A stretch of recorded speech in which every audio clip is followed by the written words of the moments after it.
Cathedral রোডে কালীঘাট তৃণমূলের 21শে জুলাইয়ের মঞ্চ থেকে ঋতব্রত বন্দ্যোপাধ্যায়দের পাল্টা নিশানা করেছেন অভিষেক বন্দ্যোপাধ্যায়ও। আমি মমতা বন্দ্যোপাধ্যায়কে অনুরোধ করব, একটাকেও ফিরিয়ে নেবেন না। পিঠ বাঁচাতে বালিশ চাটাতে সঙ্গে যাচ্ছে ওরা। আক্রমণ করে কি বলেছেন অভিষেক বন্দ্যোপাধ্যায় দেখুন। 5 ওয়াট 10 ওয়াটের বাল্ব সে এখন ভাবছে আমি হ্যালোজিন হয়ে গেছি। আরে বিদ্যুৎ সঞ্চার করছে মমতা ব্যানার্জি, শক্তি কেন্দ্র মমতা বন্দ্যোপাধ্যায়।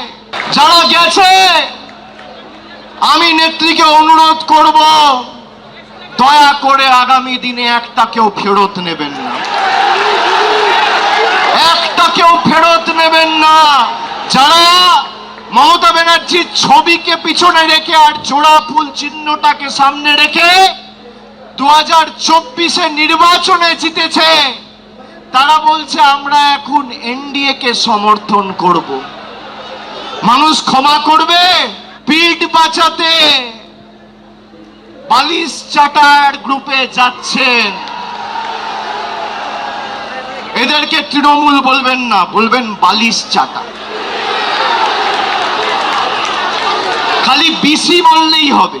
হয় পুলিশের কাছে মামলায় ধৃত, আর না হলে মেরুদণ্ড বিক্রি করে বালিশ চাটা ঋতব্রত। এই দুটো ছাড়া আর গদ্দারদের উপায় নেই। 21শে জুলাইয়ের মঞ্চ থেকে অভিষেক বন্দ্যোপাধ্যায়কে আক্রমণ করেছেন ঋতব্রত বন্দ্যোপাধ্যায়। তিনি বলছেন, ডায়মন্ড হারবার ফুটবল ক্লাবের সঙ্গে কেরালামের কি সম্পর্ক? পাটের টাকা যদি আকাশ বিলাসে খরচ হয় সেটা জানাতে হবে। একজন চার্টার্ড মাফিয়া আর কিছু রিং মাস্টার যা করেছেন গণতন্ত্রের পরিবেশই ছিল না। ডায়মন্ড হারবার ফুটবল ক্লাব, এই ডায়মন্ড হারবার ফুটবল ক্লাব, আমি তো দিল্লি যাচ্ছি সামনের সপ্তাহে কম্পিটেন্ট অথরিটিকে রিপোর্ট করবার জন্য।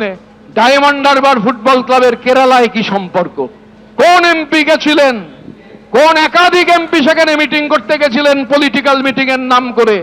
কেরালা থেকেও কি টাকা, আমাদের রাজ্যের লুট হয়ে যাওয়া টাকা, সেই টাকা কি চলে গেল মধ্যপ্রাচ্যে? মধ্যপ্রাচ্য থেকে ইউরোপে, ইউরোপ থেকে ক্যারিবিয়ান দ্বীপপুঞ্জে। পার্টির গোটা টাকা যদি হচ্ছে কর্মীদের জন্য ব্যবহৃত না হয়ে শুধুমাত্র আকাশ বিলাসে ব্যবহৃত হয়, হপকিন্সে চোখ দেখাতে যাচ্ছেন, জানাতে হবে তো ওটা পার্টির টাকা কি পার্টির টাকা নয়।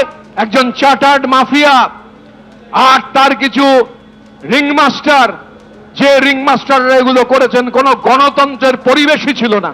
এবিপি আনন্দ, এগিয়ে থাকে, এগিয়ে রাখে।